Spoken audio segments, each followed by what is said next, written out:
नमस्कार, बहुत स्वागत है आपका NH 24/7 में। मैं हूं आपके साथ नदीप अहमद। आज आपातकाल की 50वीं बरसी है।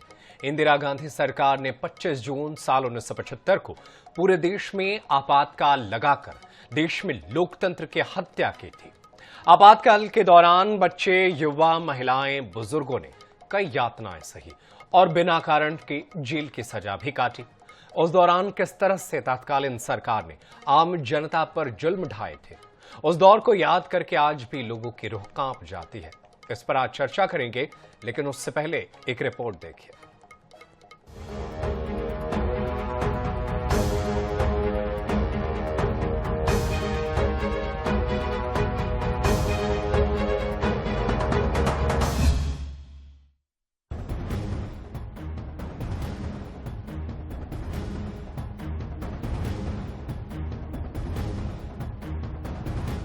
पच्चीस जून 1975, इसी दिन केंद्र की तत्कालीन इंदिरा गांधी सरकार ने देश में आपातकाल लगा दिया था।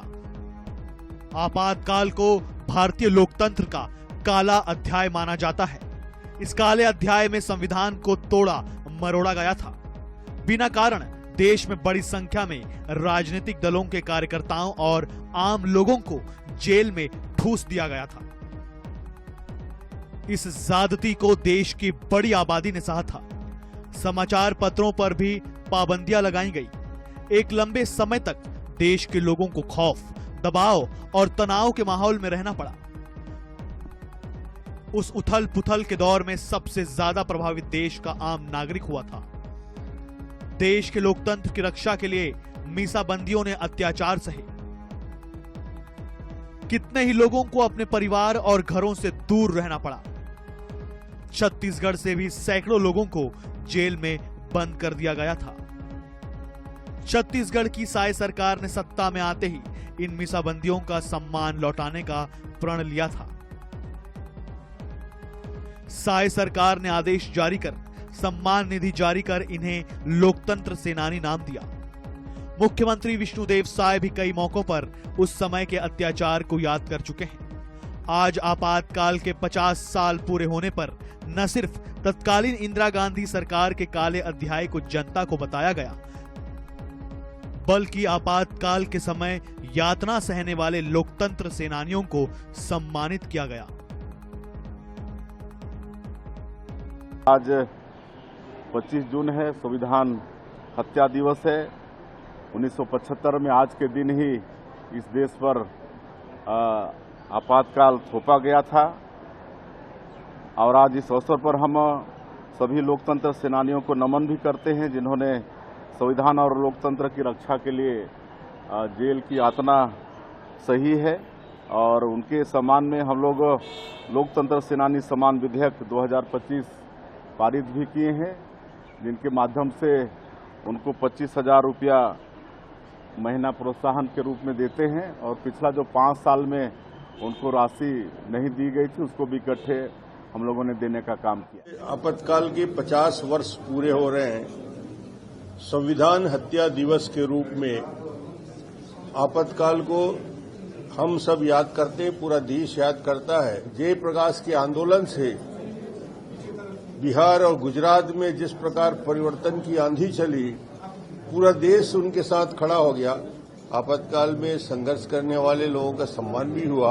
माननीय मुख्यमंत्री जी की उपस्थिति, मंत्रीगण और हमारे बहुत से वरिष्ठ साथियों की उपस्थिति हुई। आज इस विषय में व्यापक चर्चा। आज से 50 साल पहले देश पर थोपा गया आपातकाल एक ऐसा कालखंड था जिसमें तत्कालीन प्रधानमंत्री इंदिरा गांधी के पदमोह के कारण देश की जनता को तकलीफ और अत्याचार का सामना करना पड़ा था। वर्तमान पीढ़ी को आपातकाल की विभीषिका के बारे में जानकारी देने के लिए देश भर सहित छत्तीसगढ़ में प्रदर्शनी और गोष्ठियों का आयोजन किया जा रहा है। आपातकाल का दौर और उसके बाद का दौर ये बताता है कि जनता और लोकतंत्र के अधिकारों के साथ खेलना कितना खतरनाक हो सकता है। रायपुर से NH 24/7 के लिए स्वप्निल गौरखेड़े की रिपोर्ट।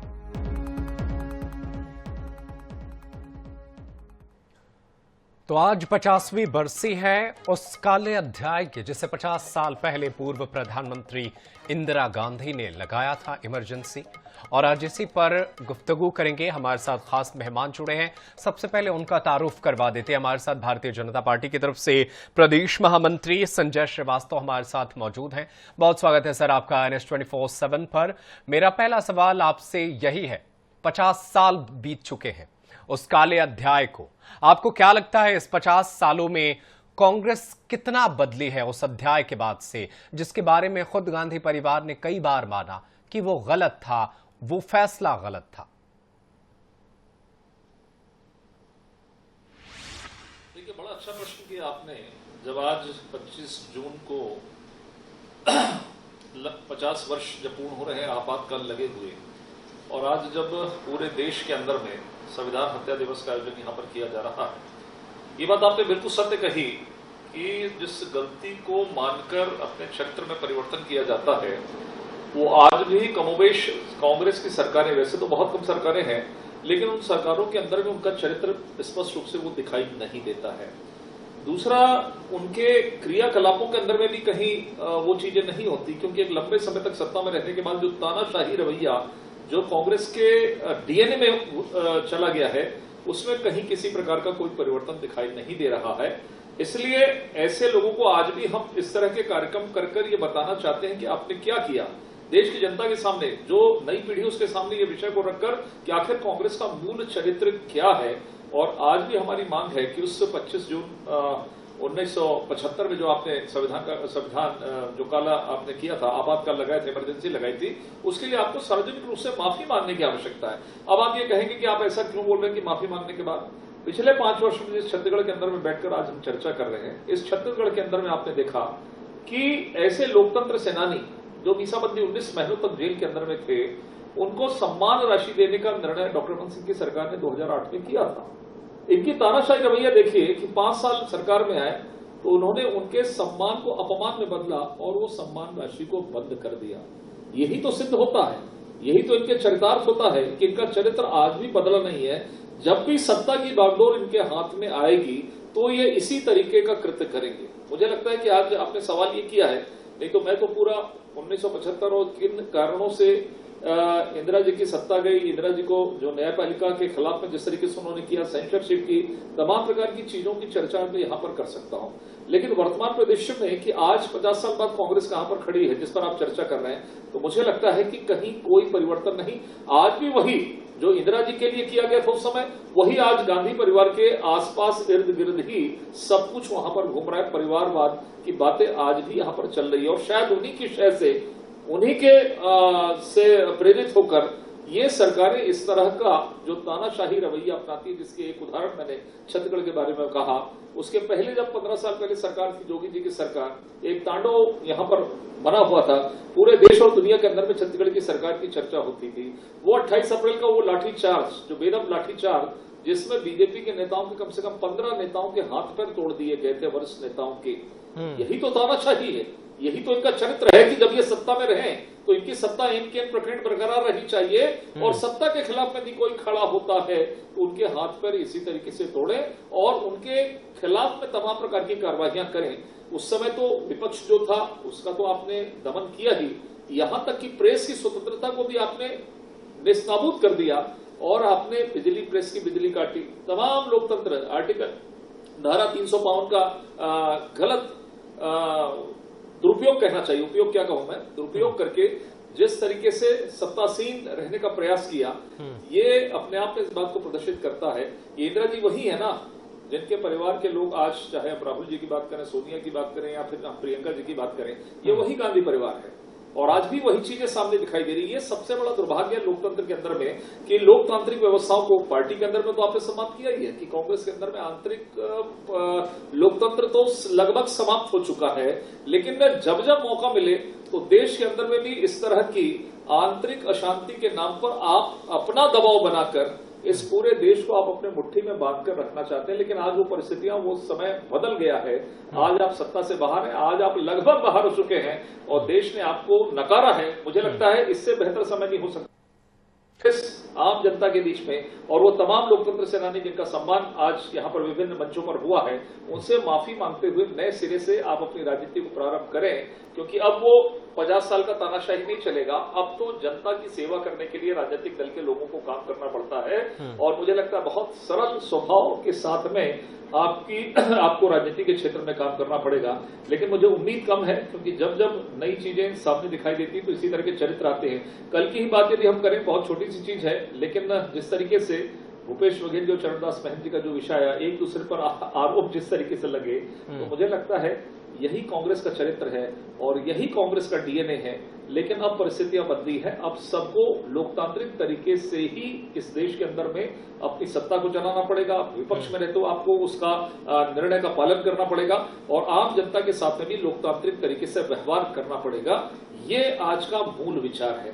ठीक है, लेकिन संजय श्रीवास्तव जी, एक सवाल है, इसका मैं आपसे जवाब चाहूंगा। कांग्रेस पार्टी के राष्ट्रीय अध्यक्ष मल्लिकार्जुन खड़गे आज मीडिया में ये कहते देखे गए कि वो इमरजेंसी की बात तो करते हैं, लेकिन देश में अभी जो 11 सालों से अघोषित इमरजेंसी है उस पर कोई बात नहीं करता। तो उनके इस सवाल पर क्या कहेंगे आप?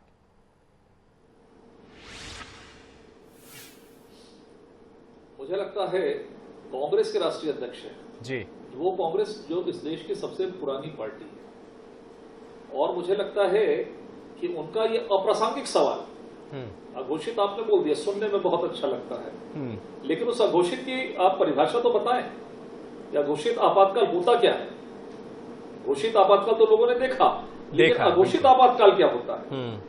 मुझे लगता है कि आप एक आध उदाहरण तो 11 साल में बताइए कि लोकतंत्र की तमाम धज्जियां उड़ाकर लोगों के ऊपर में प्रहार किया गया। इंदिरा जी के समय तो गरीबों पर भी, जब वो आवास मांगने गए तो गरीबों पर गोलियां चल गई। 1984 का वो सिख दंगा, जगदीश टाइटलर, मैं कहां तक जाऊं? और आज इन 11 वर्षों में एक आध उदाहरण तो बताइए कि आपको जो लग रहा है कि अघोषित आपातकाल लगा है। मुझे लगता है देश की जनता को इतना बड़ा विश्वास, शायद खड़गे जी भी नहीं सोचे होंगे, या लोग नहीं सोच पाते थे कि कभी बीजेपी सत्ता में आएगी, लेकिन जिस माननीय मोदी जी के नेतृत्व में देश की जनता ने जो अपार समर्थन लगातार तीसरी बार दिया है, ये अपने आप का इस बात को सिद्ध करता है कि किस दिशा में चल रहे हैं। और वही आपको मैं उदाहरण बता रहा हूं, जब 1980 में फिर से इंदिरा जी जब सरकार में आई थी, तो उन्होंने वो जस्टिस खन्ना, आज मैं इसका उल्लेख करना चाहूंगा, वो जस्टिस खन्ना जिन्होंने इंदिरा जी के खिलाफ में निर्णय दिया था, उनको मुख्य न्यायाधीश बनने से रोका गया, उनके प्रमोशन को रोक दिया गया। अर्थात चरित्र में कहीं बदलाव नहीं। और फिर वही हुआ कि उसके बाद कांग्रेस धीरे धीरे लुप्त हो गई, और 1989-90 के बाद आज कांग्रेस की क्या स्थिति है पिछले 30-35 वर्षों में, ये किसी से छिपा हुआ मामला नहीं है। तो मुझे लगता है ये 11 वर्षों की लोकप्रिय सरकार है, और लोकप्रिय सरकार को बदनाम करने के लिए आप किन्हीं भी शब्दों का प्रयोग करें। आप लोगों ने तो, कांग्रेस के लोगों ने तो यहां तक किया कि जब उरी और पुलवामा पर जब हमला करके हमने पाकिस्तान को नेस्तनाबूद किया, तो ये कांग्रेस के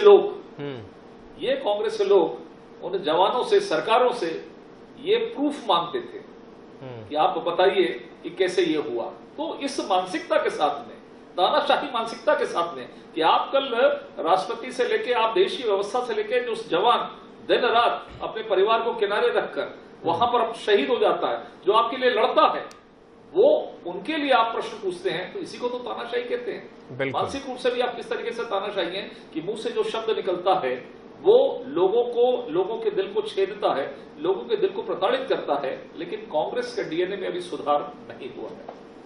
ठीक है, संजय जी हमारे साथ जुड़ गए हैं, वरिष्ठ पत्रकार बाबूलाल शर्मा जी हमारे साथ जुड़े हुए हैं। बहुत स्वागत है सर आपका NH24/7 पर। और इस चर्चा में आगे बढ़ेंगे। चर्चा इमरजेंसी को लेकर हो रही है, तो मुझे प्रसिद्ध समाजवादी नेता डॉक्टर राम मनोहर लोहिया की वो बात याद आ रहे हैं जिसमें वो कहते थे कि कांग्रेस जो है तब तक लोकतंत्र में विश्वास करती है जब तक वो सत्ता में रहती है, और जब वो सत्ता से बाहर जाती है तो संविधान की धज्जियां उड़ाना शुरू कर देती है। देखिए, सत्ता के बाहर रहने वाली बात और सत्ता में रहकर इमरजेंसी लगाने वाली बात में अंतर है। सत्ता के बाहर जब विपक्ष में होती है तो निश्चित रूप से जो है वो सरकार जो भी होती है उसके खिलाफ वो लोकतंत्र की हत्या बताएगी ही बताएगी, वो एक अलग मुद्दा है। लेकिन जो आज का विषय है वो ये है कि 1975 में इंदिरा जी ने जो है आपातकाल लगाया, और आज जो है अघोषित आपातकाल कहा जा रहा है, इसकी तुलना हो रही है। तो इसकी तुलना नहीं हो सकती, किस रूप में नहीं हो सकती? कुछ मुद्दे पे हो सकती है, कुछ मुद्दे पे नहीं हो सकती। तब जो है जनता भी परेशान थी, जनता के साथ भी अन्याय हो रहा था सीधे तौर पर, और जो है लंबे समय तक जो है वो बातें चली और हजारों हजार नेता जो है वो जेल में डाल दिए गए। अन्याय, अत्याचार और तानाशाही की चरम सीमा हो गई थी। दूसरे और तीसरे क्रम के जो नेता थे वो इतने ताकतवर हो गए थे, अपने राज्यों में वो तानाशाही चलाते थे, अपनी मर्जी से काम कराते थे, प्रेस वालों को फोन करके बोलते थे ये खबर जाएगी, ये खबर नहीं जाएगी। तो परेशानियां उस वक्त थी। आज जिसको अघोषित आपातकाल कहा जा रहा है, ये मैं मानता हूं, मैं देख रहा हूं इन बातों को कि नेता और प्रेस कुछ हिस्सा जो है, आज भी विपक्ष के जो नेता है वो दबाव महसूस करते हैं। प्रेस का भी कुछ हिस्सा है जो दबाव महसूस करता है, उसको लगता है कि अगर हम लिखेंगे तो सरकार हमके खिलाफ हो जाएगी। और मालिक भी जो है इस बात को महसूस करते हैं कि हम अगर इसमें सरकार के खिलाफ जाएंगे तो आज हमको जो है उसको भोगना पड़ेगा। ये बात जरूर है आज की स्थिति में। उसको आप चाहे अघोषित आपातकाल कह लें, चाहे उसको आप कह दें कि एक व्यवस्थागत सरकार का जो एक तरीका होता है, सरकार का एक अपना ढंग होता है कि अपने खिलाफ आलोचना उसको बर्दाश्त नहीं होती। किसी भी सरकार की बात है, चाहे किसी की भी सरकार हो, अपनी आलोचना किसी को बर्दाश्त एक बात बताइए, लेकिन बाबूलाल शर्मा जी एक बात बताइए कि जब इंदिरा गांधी ने इमरजेंसी लगाने की कोशिश की, जिस जनता के आक्रोश को दबाने की कोशिश की, क्या उससे आज भी कांग्रेस नहीं उबर पाई है? आज भी वो उस परेशानियों का सामना कर रही है कि वो आज भी ठीक ढंग से सत्ता में वापसी नहीं कर पाती है? देखिए, कोशिश नहीं, उन्होंने आपातकाल लगा दिया था। कोशिश की, आपने कहा लगा दिया था। हाँ बिल्कुल। आज जो कांग्रेस के लोग हैं वो इस बात को स्वीकार कर रहे हैं। आज ही मैं पढ़ रहा था कहीं पे कि भूपेश बघेल ने और लोगों ने स्वीकार किया है कि एक भूल थी, एक चूक थी, जो आपातकाल लगाई गई वो भूल थी, चूक थी। मानवीय भूल नहीं मानते, लेकिन चूक थी वो। किस लिए थी कि उस वक्त के जो नेता, करीबी नेता थे इंदिरा गांधी के पास के, उन्होंने ये खबर उनको दी कि आंतरिक अशांति की स्थिति है और कभी भी जो है आपके खिलाफ विद्रोह हो सकता है, आंतरिक अशांति फैल सकती है। तो उन्होंने जो है अनुच्छेद 352 संविधान का जो है उसके अंदर जो उनको जो अधिकार है, संविधान का अधिकार मिला हुआ, आंतरिक अशांति के आधार पर आपातकाल लगाया जा सकता है, उसका प्रयोग कर दिया। वो बगैर सोचे समझे प्रयोग किया या सोचे समझे ढंग से प्रयोग किया, ये अलग मुद्दा है। लेकिन जो है वो प्रयोग करने के बाद जो छोटे नेता थे, तीसरे क्रम के, दूसरे क्रम के नेता थे, वो निर्द्वंद हो गए और उन्होंने जो है अन्याय, अत्याचार और तानाशाही की चरम सीमा तक पहुंचा दिया। बहुत बदनामी हुई, जबरदस्त बदनामी हुई। आखिर में जब बात समझ में आई तो आपातकाल को वापस लिया गया और बुरी तरीके से हार हुई कांग्रेस की। सबने देखा है, सबने इस बात को महसूस किया है। तो प्रेस और नेता तो आज भी कुछ न कुछ हद तक के जो है दबाव में है, ये हम भी देख रहे हैं, हम भी जान रहे हैं। मालिक दबाव में है प्रेस के, तो किस कारण है, क्या कारण है, वो अलग मुद्दा है। लेकिन जो है जनता को आज तकलीफ ऐसी कोई नहीं है, सरकार की तरफ से कोई ऐसा दबाव नहीं है जो उस वक्त हुआ करता था। जी बिल्कुल, जनता जो है वो फिलहाल वो चीजें नहीं महसूस कर रही है जो आपातकाल के समय आम जनता के साथ साथ पत्रकारों से लेकर के लोकतंत्र के सेनानियों पर नजर आया था। हमारे साथ स्टूडियो में हमारे साथ मौजूद है सच्चिदानंद उपासने जी, राष्ट्रीय उपाध्यक्ष हैं लोकतंत्र सेनानी संघ के। आपका बहुत स्वागत है सर। मेरा सवाल यही है सर आपसे कि 50 बरस बीत गए हैं उस आपातकाल के, जिसे काला अध्याय के रूप में हम आज भी याद कर रहे हैं। आप क्या कुछ कहना चाहेंगे? देखिए, कांग्रेस ने जिस प्रकार से 50 वर्ष पूर्व और केवल अपनी सत्ता बचाने के लिए इंदिरा जी ने देश के लोकतंत्र के चारों स्तंभों को अपने कब्जे में कर लिया, कार्यपालिका, न्यायपालिका, मीडिया, जितनी भी है अदालतें हैं, उन सबको अपने हिसाब से चलाना, ये और जिस प्रकार से अभिव्यक्ति की स्वतंत्रता होनी चाहिए लोकतंत्र में, उस अभिव्यक्ति की स्वतंत्रता को छीन लिया गया। क्या कारण थे कि आप बिना कारण बताए लोगों को जेलों में डाला? कोई समय सीमा तय नहीं थी, कोई अदालत नहीं थी, किसी प्रकार की अदालत में सुनवाई नहीं थी, कोई वकील नहीं लगा सकते थे। इस प्रकार के टेरर को, इस प्रकार के आतंक को पूरे देश में, और एक खुली जेल को बना दिया। जिनके परिवार के लोग जेल में थे उनके परिवारों को भी इतना प्रताड़ित किया गया कि किसी के घर में छापा मारना, किसी को वहां पीटना, मारना, इस प्रकार का, और जबरिया नसबंदी पूरे देश भर में करके जिनकी शादियां नहीं हुई उनकी भी नसबंदी करना, इस प्रकार से वातावरण करना और अखबारों की आज़ादी छीनना, ताकि देश के नागरिकों को किसी प्रकार से इनके द्वारा किए जा रहे अन्याय अत्याचार और जिस प्रकार का इनका स्वरूप था लोकतंत्र की हत्या का, वो विभत्स स्वरूप जनता को मीडिया के माध्यम से न आए, इस प्रकार का वातावरण निर्माण किया गया। लेकिन उस वातावरण में मीडिया की न पहुंच रहा है, तो उस जानकारी पहुंच जाए जनता तक, ये काम हम लोगों ने किया। हम लोग 18-19 वर्ष के नौजवान थे, साइक्लोस्टाइल निकालकर पूरे देश भर की गतिविधियां जो हमको प्राप्त चलती थी, पता चलती थी, उसको निकालकर हम टाकीजों के माध्यम से घर घर पहुंचाकर बड़े गुप्त रूप से हम काम करते थे। वो भी इनको रास नहीं आया, उसको भी इन लोगों ने जो है कि ये एक प्रकार से हमारी बातें वहां तक पहुंच रही हैं, समाज तक पहुंच रही हैं, और हम लोगों ने जो सड़क पर इस सरकार के खिलाफ इतनी बड़ी गिरफ्तारियों के लेकर जो है कि लगातार गिरफ्तारियां होती जा रही थी, अखबार के संपादकों की, पत्रकारों की, डॉक्टरों की, वकीलों की, इस प्रकार की जब हम लोग देखे कि इस देश में इस प्रकार से हो रहा है, तो हमने सड़कों पर निकलकर अपने जो हमारी स्वतंत्रता है बोलने की, जो नारे लगाने की स्वतंत्रता है लोकतंत्र में, और क्या है, भाषण देने की स्वतंत्रता है, विरोध करने की स्वतंत्रता है, हमने नारे लगाए, इंदिरा तेरी तानाशाही नहीं चलेगी, भारत माता की जय, वंदे मातरम। 18 वर्ष के नौजवान थे, हमको पकड़कर 19 महीने जेल में डाल दिया गया, 2 वर्ष परीक्षा से वंचित कर दिया गया। 19 महीने जेल में रहने से हमको नौकरी, सरकारी नौकरी में हमारी अड़ंगेबाजी हुई, सरकारी नौकरियां नहीं मिली। हमारा 3 भाई हमको बंद कर दिया जेल के अंदर। क्या दोष था हमारे परिवार का कि आपने 3 भाइयों को बंद कर दिया? तीनों भाइयों को किसी प्रकार की नौकरी नहीं मिली, तीनों भाइयों का पढ़ाई का नुकसान हुआ। देश में ऐसे हजारों परिवार थे जिनको आपने इसी प्रकार से प्रताड़ित किया, जिस प्रकार किसी के पत्नी का मृत्यु हो गई, बिलासपुर के हमारे एक मीसाबंदी थे, उनकी पत्नी की मृत्यु हो गई, उस पति को पैरोल नहीं दिया उसकी चिता की अग्नि देने के लिए। इस प्रकार का आतंक आप आज किस मुंह से बात करते हैं? जवाब दें उसका कि हमारे 2 वर्ष किसने खराब किए, हमारे को नौकरी से वंचित किसने किया। आज ये कहते हैं कि वो आपातकाल के बारे में कहते हैं, अघोषित आपातकाल।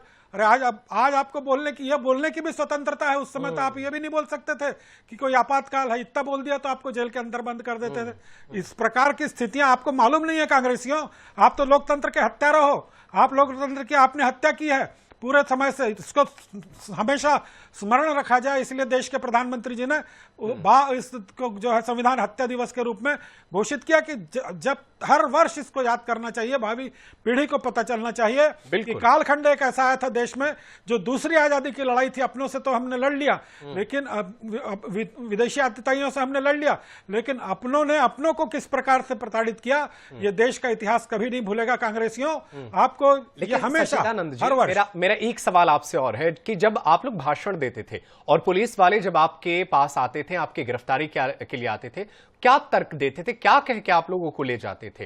कोई तर्क नहीं था, कोई सुनवाई नहीं थी। थाने में ले जाकर मारपीट करना, जूतों से मारना, पीटना। ये जब मैं पम्पलेट बांटता था, हमारी मशीन जब्त हो गई। जब मशीन जब्त हो गई तो थाने में ले जाकर रात भर जूतों से मारा, पानी नहीं दिया, बाल खींच के मारा कि बताओ ये कौन मशीन दिया, कौन तुमको ये साइक्लोस्टाइल पेपर दिया, ये कौन तुम्हारे यहाँ आता है, तुम्हारा घर जो है हम सील कर देंगे, तुम्हारी माँ को गिरफ्तार कर लेंगे, तो राष्ट्रद्रोह, आपका परिवार राष्ट्रद्रोही परिवार है।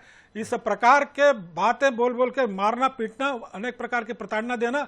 जेल में भी, आप तो यहाँ बाहर भी इस प्रकार की प्रताड़ना हमने झेली। जेल में गए तो जेल में भी हमको जो है वहां पर 1 जनवरी 1976 का दिन मैं आज भी याद करता हूं तो रोंगटे खड़े हो जाते हैं, जिस दिन पूरे जेल को युद्ध स्थल बना दिया गया। बिल्कुल, जेल को युद्ध स्थल बनाकर लाठियों से, सिपाहियों ने लाठियों से हम लोगों को पीटा। किसी के सिर फूटे, किसी के हाथ टूटे।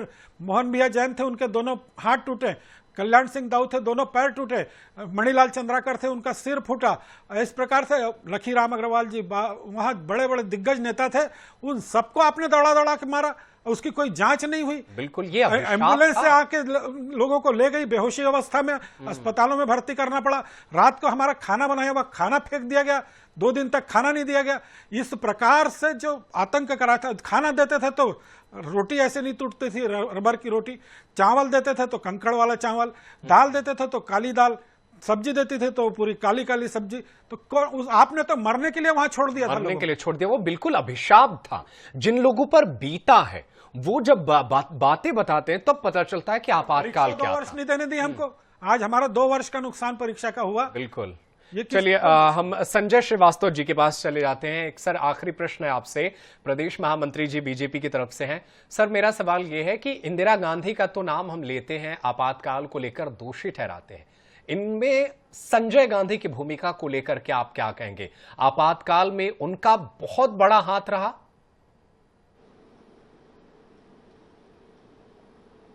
जी निश्चित रूप से। देखिए ये तो और भी बड़ा क्रूरतम समय था जब शासन में कहीं किसी प्रकार की सहभागिता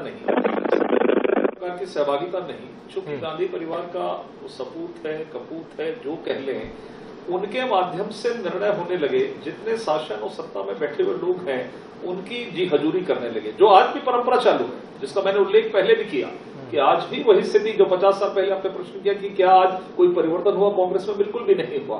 आज भी वही स्थिति है कि बड़े बड़े नेता सर झुका के 80 साल के नेता, यदि 40 साल का कोई गांधी परिवार का जो नेता यदि खड़ा है, कोई बच्चा खड़ा तो उसके सामने सिर झुकाकर खड़े होते हैं। ये स्थिति आज भी है और इसी को कहा जाता है आपातकाल। तो आपातकाल आज भी कांग्रेस के अंदर है। तो मुझे लगता है जो संजय गांधी की भूमिका के बारे में जो नसबंदी से लेकर तमाम प्रकार के विषय हैं वो आप सब बहुत बेहतर तरीके से जानते हैं। बिल्कुल बिल्कुल, हर किसी को अब विस्तार से पता है। बाबूलाल शर्मा जी आप क्या कहेंगे? संजय जी कह रहे हैं कि अभी भी कांग्रेस में एक वर्ग है जो आपातकाल की तरह व्यवहार करता है। देखिए संजय जी का अपना विचार है, उस विचार को उन्होंने रखा, उसको आप किसी भी तरह से लीजिए, राजनीतिक रूप से लीजिए चाहे व्यक्तिगत रूप से लीजिए, उन्होंने अपनी बात को कहा। और निश्चित रूप से ऐसे लोग होंगे जो आज भी इस तरह की स्थिति पैदा करते होंगे, सारे लोग नहीं हो सकते। मैं इस बात से सहमत नहीं हूं कि सारे के सारे लोग ऐसा करते होंगे, लेकिन निश्चित रूप से कुछ अंश ऐसा है अभी भी कांग्रेसियों का जो उसी तरह नतमस्तक होकर रहता है, इसमें कोई दो राय नहीं है। लेकिन जो है आज बात हम जो है आपातकाल की कर रहे हैं। आपातकाल में संजय गांधी की भूमिका पर आपने बात की। संजय गांधी किसी पद में नहीं थे, किसी प्रतिष्ठा में नहीं थे, सिर्फ वो उनके लड़के थे और न वो कांग्रेस के बहुत बड़े कोई नेता थे और न कोई वो किसी पद पर थे। उसके बावजूद जो है सारा सरकार का जिम्मा जो है उनके हाथ में आ गया था। वो जैसा चाहते थे वैसा करते बिल्कुल थे। वो जैसा चाहते थे, प्रेस में क्या छपेगा, टेलीविजन पे कौन सी फिल्में आएगी, सब कुछ उन्हीं के हाथ में था। माफी चाहूंगा सर, वक्त का तकाजा यही है कि इस चर्चा को रोका जाए। बहुत शुक्रिया आप तीनों का हमारे साथ जुड़ने के लिए और इस चर्चा में भाग लेने के लिए। तो आपातकाल पर चर्चा हो रही है और आगे भी होती रहेगी। आपातकाल की ऐसी कहानियां हैं जिससे जानकर आपकी भी रोंगटे खड़े हो जाएंगे। हम भी चर्चा करते रहेंगे, लेकिन फिलहाल इस कार्यक्रम में इतना ही। लगातार खबरें जारी है, आप देखते रहिए INS 24/7। धन्यवाद।